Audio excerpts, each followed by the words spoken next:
ಏನ್ ತಿಳಿಸ್ಕೊಡ್ತಾ ಇದ್ದೀರಾ? ನಿಮಗೆ ತ್ರಿಲೋಚನ ಗೌರಿ ವ್ರತ ಇವತ್ತಾಗಿರೋದ್ರಿಂದ ಈ ತ್ರಿಲೋಚನ ಗೌರಿ ವ್ರತದಲ್ಲಿ ಆ ಗೌರಿ ಆಗಿರ್ತಕ್ಕಂಥವಳು, ಸೀತಾ ಆಗಿರ್ತಕ್ಕಂಥವಳು, ಸರಸ್ವತಿ ಆಗಿರ್ತಕ್ಕಂಥವಳು ಎಲ್ಲವೂ ಶಕ್ತಿ ಅಂಶ. ಅದಕ್ಕೋಸ್ಕರ ನಿಮ್ಮೆಲ್ಲರಿಗೂ ವಿಶೇಷವಾಗಿರ್ತಕ್ಕಂಥ ಲಂಕೆಗೆ ಪ್ರಯಾಣ ಮಾಡಿರ್ತಕ್ಕಂಥ ಆ ದರ್ಶನವನ್ನು, ಸೀತಾಮ್ನವರ ದರ್ಶನವನ್ನು ನಿಮಗೆ ಮಾಡಿಸ್ಬೇಕು. ಆ ಸೀತಾಮ್ನವರು ಎಲ್ಲಿ ಕೂತಿದ್ರು? ಆ ಕೂತಿದ್ದಾಗ ಸೀತಾಮ್ನವರು ಎಷ್ಟು ಬೇಜಾರು ಮಾಡ್ಕೊಂಡಿದ್ರು.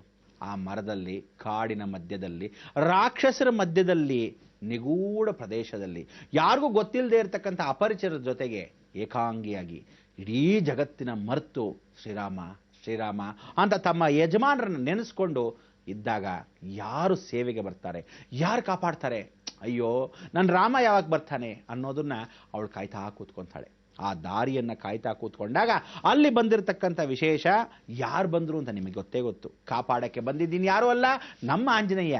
ಅದಕ್ಕೋಸ್ಕರ ಅಂಥ ಒಂದು ಆಂಜನೇಯ ಬಂದಾಗ ಅವನು ಕೂತಿರ್ತಕ್ಕಂಥ ಆ ವಿಶೇಷವಾಗಿರ್ತಕ್ಕಂಥ ಜಾಮಫಲಂ ಅಂದರೆ ಏನು? ವಿಶೇಷವಾಗಿರ್ತಕ್ಕಂಥ ನೀವೇನಂತೀರಾ ಇವತ್ತಿನ ದಿವಸ ಚೇಪೆಕಾಯಿ, ಆ ಮರನೇ ಜಾಮಫಲಂ. ಆ ಕಾಲದಲ್ಲಿ ಇಂಥ ಒಂದು ಚೇಪೆಕಾಯಿ ಮರ ಇವತ್ತಿಗೂ ಆ ಸೀತಾಮ್ನವ್ರನ್ನ ಕಾಪಾಡಕ್ಕೆ ಬಂದು ಮೊದಲಾಗಿ ಕೂತ್ಕೊಂಡಿದ್ದ ಕಪಿ ಆ ಮರ ಇವತ್ತಿಗೂ ಅದೇ ನೆಲದಲ್ಲಿದೆ. ಅದೇ ಜಾಗದಲ್ಲಿ ಸೀತಾಮ್ನವ್ರು ಕೂತಿರೋ ಬಂಡೆ ಇದೆ. ಇವತ್ತಿಗೂ ಆ ಸೀತಾಮ್ನವ್ರು ಸ್ನಾನ ಮಾಡೋ ಜಾಗ ಇದೆ. ತಮಾಷೆ ಗೊತ್ತಾ, ಸೀತಾಮ್ನವ್ರು ಸ್ನಾನ ಮಾಡೋಕ್ಕೆ ಮಾತ್ರ ನೀರು ಬಂತೇನೋ ಅನ್ಸುತ್ತೆ, ಪೈಪಲ್ಲಿ ಅಲ್ಲಿಂದನೇ ಸ್ಟಾರ್ಟ್ ಆಯ್ತೇನೋ ಅಂತ. ಹೊರಗಡೆ ನೋಡಿ, ಹಿಂದ್ಗಡೆ ನೋಡಿ, ಯಾರೋ ವಿಜ್ಞಾನಿಗಳು ಹೋಗ್ತಾರೆ, ಎಲ್ಲಿಂದ ಬರ್ತಾ ಇದೆ ನೀರು ಗೊತ್ತೇ ಆಗಲ್ಲ. ಸ್ವಲ್ಪ ದೂರದಲ್ಲಿ ಕಾಣುತ್ತೆ, ನೀರೇ ಕಾಣಲ್ಲ. ಅದಾದ್ಮೇಲೆ ಸೀತಾಮ್ನವ್ರು ಸ್ನಾನ ಮಾಡಿ ಹೋಗ್ತಾ ಇದೆ, ಆಂಜನೇಯ ಧುಮುಕಿರ್ತಕ್ಕಂಥ ಪಾದ ಇದೆ, ಎಲ್ಲವೂ ದೃಷ್ಟವಾಗುತ್ತೆ. ನೀರೆಲ್ಲಿ ಹೋಗುತ್ತೆ ಗೊತ್ತೇ ಆಗಲ್ಲ. ಯಾಕೆಂದ್ರೆ ಆ ನೀರು ಹೋಗ್ತಾ ಇರೋದು ಅಂಡರ್ಗ್ರೌಂಡ್ ಅಲ್ಲ, ಯಾವ್ದಾದ್ರು ಮೋರಿ ಒಳಗ, ಇಲ್ಲ ಯಾವ ಕಾಲದಲ್ಲ ಪಾತಾಳದಲ್ಲಿ ಹೊರಟೋಗ್ತಿದ್ಯಾ? ಖಂಡಿತ ಇಲ್ಲ. ಇವತ್ತು ಗುಪ್ತ ಮಾರ್ಗ, ಇವತ್ತಿಗೂ ಸತ್ಯವಾದ ಘಟನೆ. ಅದಾದ ಮೇಲೆ ಆಂಜನೇಯ ಬಂದಿದ್ದ ಅನ್ನೋ ಸಾಕ್ಷಿ ಆ ಕಾಲಕ್ಕೆ ಧೈರ್ಯವಾಗಿ ತೋರಿಸಿರ್ತಕ್ಕಂಥ ವಾನರರೆಲ್ಲರೂ ಬಂದು ಮೊದಲಾಗಿ ಆ ಬೆಟ್ಟದ ಮೇಲೆ ಹಿಂಗೆ ಕೂತ್ಕೊಂತಾನೆ. ಬಹಳ ಬೃಹದಾಕಾರದಲ್ಲಿ ಬಂದು ನಿಂತ್ಕೊಂತಾನಂತೆ. ಅದಕ್ಕೆ ಅವರಿಗೆ ಆ ಕಪಿಶ್ರೇಷ್ಠರೆಲ್ಲ ಈ ಕಡೆಯಿಂದ ಲಾಂಛನವಾದಾಗ, ರಾಮೇಶ್ವರದಿಂದ ಆಚೆ ಕಳಿಸಿದಾಗ, ಶ್ರೀ ಆಂಜನೇಯಂ ಪ್ರಸನ್ನಾಂಜನೇಯಂ ಪ್ರಭಾ ದಿವ್ಯಕಾಯಂ ಪ್ರಕೀರ್ತಿ ಪ್ರದಾಯಂ ಭಜೆ ವಾಯುಪುತ್ರಂ ಭಜೆ ವಾಲಗಾತ್ರಂ ಭಜೆ ಭೈವಿತ್ರಂ ಭಜೆ ಸೂರ್ಯಮಿತ್ರಂ ಭಜೆ ಅಂತ ಹೇಳಿ ಕಳಿಸಿದಾಗ, ಆ ಸೂರ್ಯ ಮಿತ್ರನಾಗಿರ್ತಕ್ಕಂಥ ಆಂಜನೇಯನು ಆ ಬೆಟ್ಟದ ಮೇಲೆ ಬಂದು ಕೂತ್ಕೊಂಡಾಗ ಎಷ್ಟು ದೊಡ್ಡದಾಗಿದ್ದ ಅಂದರೆ ನೋಡಕ್ಕೆ ಸಾಧ್ಯವಿಲ್ವಂತೆ. ಇವತ್ತು ಅವನ ಮುಖಭಾವನೆಯನ್ನ ಆ ಬೆಟ್ಟದಲ್ಲಿ ಕಾಣುತ್ತೆ. ಅದನ್ನು ಖಂಡಿತ ನಿಮಗೆಲ್ಲ ತೋರ್ಸಕ್ಕೋಸ್ಕರ ಇವತ್ತು ಸೀತಾಮ್ನವರು ಕೂತಿದ್ದ ಜಾಗ ಮತ್ತು ಅದೃಶ್ಯವನ್ನ ಸಂತೋಷವಾಗಿ ನೋಡಿ ಆನಂದ ಪಡಿ. ಇದೇ ದೈವ ರಹಸ್ಯ ಅಲ್ಲ, ಸತ್ಯವಾದದ್ದು. ತ್ರೇತಾಯುಗದಿಂದ ಕಲಿಯುಗಕ್ಕೆ ಕರ್ಕೊಂಬಂದ್ರು ಸಹ ಸೀತಾಮ್ನವರ ಸ್ಥಳ ಅಲ್ಲೇ ಇದೆ. ನೀವುಗಳು ಜನ್ಮತಃ ಏಕಕಾಲಕ್ಕಾದರೂ ಹೋಗಿ ಆ ಸೀತಾಮ್ನವರ ದರ್ಶನವನ್ನು ಮಾಡಿದ್ರೆ ಪಾವನ ನಮ್ಮ ಜನ್ಮ. ಅದರಲ್ಲಿ ಸಂದೀತವಾಗಿರ್ತಕ್ಕಂಥ ನೀರು ಎಷ್ಟು ಚೆನ್ನಾಗಿದೆ ಅಂದರೆ, ಸ್ನಾನ ಮಾಡ್ತಾ ಇದ್ದ ಸಮಯದಲ್ಲಿ ಆ ಸೀತಾಮ್ನವ್ರು ಹಾಡು ಹೇಳ್ತಾ ಇದ್ಲೇನೋ ಅನ್ನೋ ಭಾವನೆ ಇವತ್ತಿಗೂ ನಮಗೆ ಆ ನೀರಲ್ಲಿ ಇಳಿದಾಗ ತಣ್ಣಗಿರುತ್ತೆ. ಸುತ್ತಲೂ ನಿಶ್ಶಬ್ದವಾಗಿದ್ದರೆ ಹಾಡು ಕೂಡ ಕೇಳಿಸ್ತದೆ. ಅಂದರೆ ಯಾರೋ ಹೆಂಗಸರು ಹಾಡ್ತಾ ಇದ್ದಾರಾ, ಅಥವಾ ಯಾರಾದರೂ ಕೂಗು ಕೇಳ್ತಾ ಇದೆಯಾ, ಅಥವಾ ಯಾರ್ದಾದ್ರೂ ನೋವು ಪ್ರತಿಧ್ವನಿಸ್ತಿದೆಯಾ ಅನ್ಸುತ್ತೆ. ಅದನ್ನೆಲ್ಲ ನೋಡೋಕ್ಕೆ ನಿಮ್ಗೆ ಆಸಕ್ತಿ ಅಲ್ವಾ? ಬನ್ನಿ ವೀಕ್ಷಕರೇ.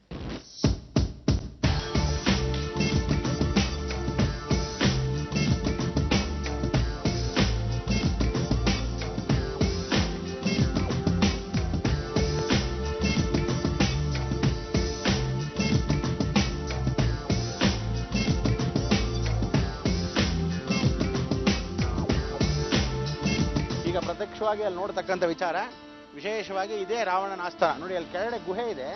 ಆ ಗುಹೆ ಭಾಗದಲ್ಲಿ ಒಂದು ದ್ವಾರ ಕೂಡ ಇದೆ, ಕೋಟೆ. ಅದು ರಾವಣ ಇದ್ದ ಸ್ಥಳ. ಇಲ್ಲಿ ಆಂಜನೇಯ ಸೀತಾಮ್ನವ್ರಿಗೋಸ್ಕರ ಬಂದಿದ್ದ ಜಾಗ. ಬನ್ನಿ ಆ ಸೀತಾಮ್ನವರು ಇದ್ದ ಸ್ಥಳವನ್ನು ನೋಡ್ಕೊಂಡು ಹೋಗೋಣ. ಇದೇ ಸೀತಾಮ್ನವರು ಇದ್ದ ಸ್ಥಳ. ವಿಗ್ರಹನ ನೋಡಿ, ಸುಮಾರು 500-600 ವರ್ಷದ ಹಿಂದೆ ಪೂಜೆ ಪುರಸ್ಕಾರಗಳನ್ನು ಮಾಡ್ತಾ ಇದ್ದು. ಅದಕ್ಕೆ ಸೌದು ಹೋಗಿದೆ ಆ ವಿಗ್ರಹ.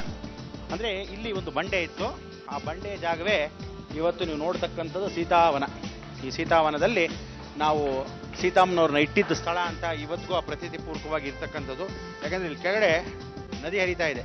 ಈ ನದಿ ಹರಿತಾ ಇರೋದು ಇವತ್ತೆಲ್ಲ ಟೈಲ್ಸ್ ಹಾಕಿಬಿಟ್ಟಿದ್ದಾರೆ. ಇಲ್ಲಿ ಕುರಿತಾ ಇರೋ ವಾತಾವರಣ, ಇಂಥ ಒಂದು ವಾತಾವರಣದಲ್ಲಿ ನಾವಿದ್ದೀವಿ ಅನ್ನೋದು ವಿಶೇಷ ಜಾಡ್ಯಾಪಹ. ಬನ್ನಿ, ವಿಶೇಷವಾಗಿ ಎಲ್ಲ ಗಿಡಮೂಲಿಕೆ ಮರಗಳು ಎಲ್ಲ ಆ ಕಡೆಯಿಂದ ನೀವು ನೋಡ್ಕೊಂಡ್ಬರ್ಬೋದು. ಆ ವಿಶೇಷವಾದ ಜಾಗ ಸ್ಥಳದೆಲ್ಲ ಅಶೋಕವರದ ಅನುಗ್ರಹ. ಅವನು ಆಂಜನೇಯ ಬಂದು ಸೀತಾಮ್ನವರು ಇದ್ದಾಗ ಜಾಂಬಫಲ ಅಂದ್ರೆ ಏನು? ಚೇಪೆಕಾಯಿ ಮರ, ಇದ್ರ ಮೇಲೆ ಕೂತಿದ್ದು ಅಂತ.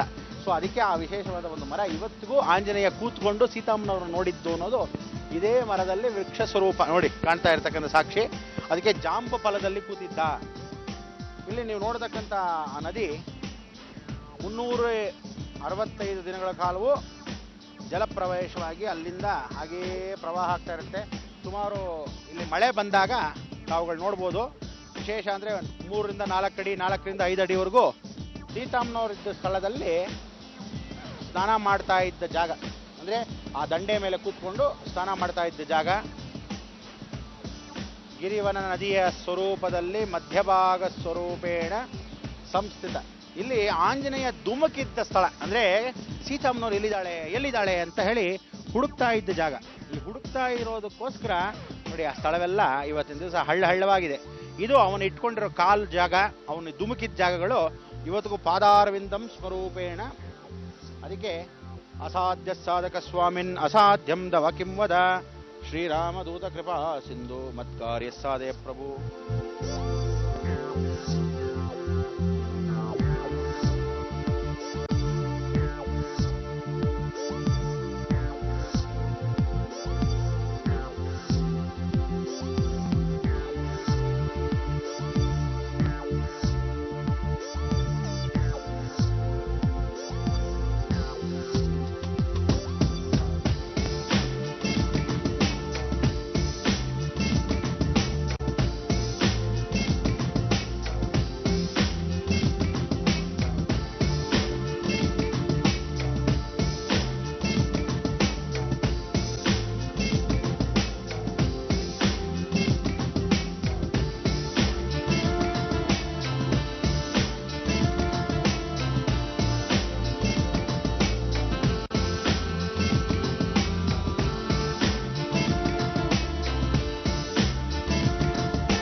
ಸೀತಮ್ಮನವರು ಎಷ್ಟು ಸಂತೋಷ ಪಟ್ಟಿರ್ತಾಳೆ. ಇವತ್ತಿನ ದಿವಸ ಆ ವ್ರತವನ್ನು ಮಾಡಿರ್ತಕ್ಕಂಥ ನೀವು ತ್ರಿಲೋಚನ ವ್ರತ, ಆ ತ್ರಿಲೋಚನ ಪಾರ್ವತಿ ಗೌರಿ ವ್ರತವನ್ನು ಏನು ಅಂದರೆ, ಇವತ್ತಿನ ಹೆಣ್ಣು ಮಕ್ಕಳು ಕಾರ್ತಿಕ ಮಾಸದಲ್ಲಿ ದೀಪವನ್ನು, ಆ ಬೆಳಗ್ಗೆ ಇರತಕ್ಕಂಥ ದೀಪ ಬೆಳಕು ಜೀವನದಲ್ಲಿ ಹೆಮ್ಮೆ. ನಮ್ಮಲ್ಲಿ ಕತ್ತಲಾಗಿರ್ತಕ್ಕಂಥದ್ದು ಹೇಗೆ ಅದು ಬೆಳೆಸಬೇಕು, ಅದನ್ನು ತುಳಸಿ ಕಟ್ಟೆಯಲ್ಲಿ ಬೆಳಗಿಸ್ಬೇಕು. ಅದಕ್ಕೋಸ್ಕರ ಆ ತುಟ್ಟಿ ಕಳಸದಲ್ಲಿ ನೀವು ಹೋಗಿ ಆ ದೀಪವನ್ನು ಹಚ್ಚಬೇಕು. ಅದಕ್ಕೆ ಹೆಣ್ಣುಮಕ್ಕಳು ಇವತ್ತಿನ ದಿವಸ ತ್ರಿಲೋಚನ ಅಂದ್ರೇನು, 3 ಕಾಲದಲ್ಲಿ 3 ಶಕ್ತಿ ದೇವತೆಗಳ ಏಕಸ್ಮರಣೆ, ನಿರಾಕಾರ ಪರಬ್ರಹ್ಮ ಸ್ವರೂಪ ಶಕ್ತಿ. ಅದಕ್ಕೆ ನೀವು ಮನೆಯಲ್ಲಿ ಇರ್ತಕ್ಕಂಥ ಎಲ್ಲ ಕಷ್ಟಗಳನ್ನು ಈ ಕಾರ್ತಿಕ ಮಾಸದಲ್ಲಿ ದೀಪವನ್ನು ಹಚ್ಚಲೇಬೇಕು. ಅದು ಹೇಗೆ? ಹೊಸಲಿನ ಮೇಲೆ 2 ಅಂದರೆ ಹೊಸಲಿನ ಮೇಲೆ ಅಂದರೆ ದೀಪಗಳು ಎಲ್ಲರೂ ಏನು ಹಚ್ತೀರಾ, ಈ ಕಡೆ ಆ ಕಡೆ ಇಟ್ಬಿಡ್ತೀರ. ಅಯ್ಯೋ ಸೀರೆ ತಂಟ್ಕೊಂಡ್ಬಿಡ್ತೀರಿ, ಆ ಪಂಚೆಗೆ ತಗಲ್ಬಿಡ್ತೀರಿ ಅಂತ. ಹಂಗಲ್ಲ, ಮನೆ ಒಳಗಿಡಬಾರ್ದು ದೀಪನ, ಮನೆ ಹೊರಗಡೆ ಇಡಬಾರ್ದು, ಹೊಸಲಿನ ಮಧ್ಯಭಾಗದಲ್ಲೇ ಇಡಬೇಕು. ಅದಕ್ಕೆ ಪುಟ್ಟು ತಟ್ಟೆ ಇಟ್ಬಿಟ್ಟು ಅದ್ರ ಮೇಲೆ ದೀಪ ಇಡಿ. ಓಡಾಡಬೇಕಾದ್ರೆ ಹುಷಾರಾಗಿ ಓಡಾಡಿ. ಯಾಕಂದರೆ ಕೆಲವ್ರ ಮನೆ ಹೊಸಲು ಚಿಕ್ಕದಾಗಿರುತ್ತೆ, ಸಣ್ಣದಾಗಿರುತ್ತೆ. ನಾವೇನು ಮಾಡ್ತಕ್ಕಂಥ ವಿಚಾರ, ಆ ಹೊಸಲ ಮೇಲೆ ಮಧ್ಯೇನ ಸ್ಥಿರವಾಗಿರ್ತಕ್ಕಂಥ ಅವಕಾಶ ಇಡಬೇಕು ಹೊರತು ಹೊರಗಡೆ ಇಟ್ಟರೆ ಪ್ರಯೋಜನ ಇಲ್ಲ. ಅದಕ್ಕೆ ಸ್ಥಿರವಾಗಿ ದೀಪವನ್ನು ಹೊಸಲ ಮೇಲೆ ಈ ಕಡೆ ಒಂದು ಆ ಕಡೆ ಒಂದು ಮತ್ತೆ ತುಳಸಿ. ಅದಕ್ಕೆ ತ್ರಿಲೋಚನ ವ್ರತವನ್ನು ತ್ರಿಕೋಣಾಕಾರದಲ್ಲಿ ಯಾವ ಹೆಣ್ಣು ದೀಪವನ್ನು ಹಚ್ಚಿ ಸಾಯಂಕಾಲ ಮುಸ್ಸಂಜೆ ಹೊತ್ತಲ್ಲಿ ಈ ಕಾರ್ತಿಕ ಮಾಸವೆಲ್ಲ ಹಚ್ಚಿ ನಾವುಗಳ ಆ ಪೂರ್ತಿಯಾಗಿರ್ತಕ್ಕಂಥ ದೈವ ಜತ್ವ ನಮ್ಮ ಮನೆಗೆ ಬರಬೇಕು ಅಂತ ಪ್ರಾರ್ಥನೆ ಮಾಡ್ಕೊಂತೀವಿ. ಎಲ್ಲರಿಗೂ ಆ ಕಿರು ದೀಪಾವಳಿ ಅಂತ ಬರುತ್ತೆ. ಆವತ್ತಿನ ದಿವಸನೇ ತುಳಸಿ ಹಬ್ಬ, ಆವತ್ತಿನ ದಿವಸನೇ ಬನ್ನಿ ಮರ ಪೂಜೆ, ಆವತ್ತಿನ ದಿವಸ ವಿಶೇಷವಾಗಿ ಬೆಟ್ಟದ ನಲ್ಲಿಕಾಯಿನ ಪರಿಪೂರ್ಣವಾಗಿ ನೈವೇದ್ಯ ಮಾಡಿ ಆ ಪಾರ್ವತಿಗೆ ಅರ್ಪಿಸ್ತಕ್ಕಂಥ ವಿಚಾರ.